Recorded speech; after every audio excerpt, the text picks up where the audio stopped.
Bonne année na babakuku nyonso na badasashu nyonso. Bonne année na bino. Donc nzamba bateli biso tokoti 2023 en bonne santé et sa grâce.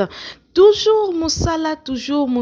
tokoki kotika musala te lelo toyeli bino te le surprise lisusu aweza mams na biso beka masila bisalu pomba sen elongo na mwana na ye Michou na kati ya tournage ya film ya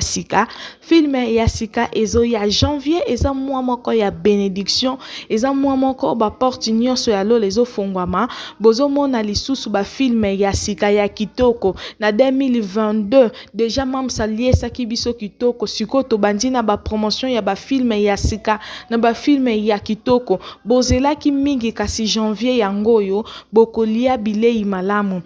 toza na kati ya tournage tomoni mams na Michou mwana na ye donc film ya tour oyo bino moko bozomona na ba image nazoyela bino donc casting eza déjà wow bomoni de mams azolata film à tour mam salati makasi donc nyonso eza wow bokozala décidé en tout cas bozala branché na kati ya SB nga mikolo oyo ndenge SB nano topesi eloko ya sikate mais tomonaki 15 minutes avec tonton Jaco bo consommer yango pe esala 100k 15 minutes na tonton Jaco azalaki sincère ya kolobake bino batu bolobelaka sila mabe me ye avandi na sila tikali komona mabe na yete eza kaka ba lezondi awa tomoni bébé na biso ya SB mwana mobali ya maman le fils en question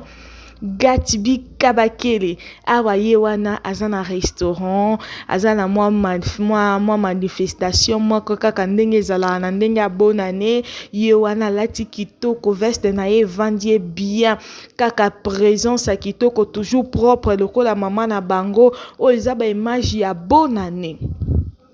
soki tindeli biso ba image mususu toko ya lisusu kolakisa bino makambo Gatibi o basalaki me pona lelo ba image yango wana ya kitoko Gatibi na kati ya restaurant wow bokozala décidé na kati ya SB awa tomoni la princesse ya ndaku ya SB. Donc, elle, c'est la princesse de SB, Linda Coach, la fille en question. Moi, c'est Mbinji, moi, c'est Pembe, Yewana bébé ya SB. Donc, tozo mona télé tournage na biso et kozala pesa mbwa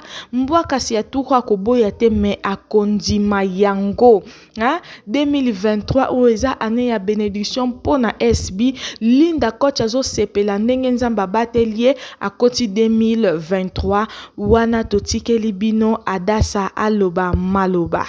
Bonne année na badasa show nyonso na babakuku nyonso toyeko pesa bino bonne année bokota malamu donc déjà toza na kati ya 2023 ba bonne chose na bino na ba abonné nyonso ya Adassa Temo TV bo continuer ko s'abonner massivement bo partager ka bo like kaka esalaka biso kitoko makasi na lingaka bino makasi yango na lingaki kotika te journaux eleka na ko souhaiter bino ba bonne année à toutes les Adassa Chou.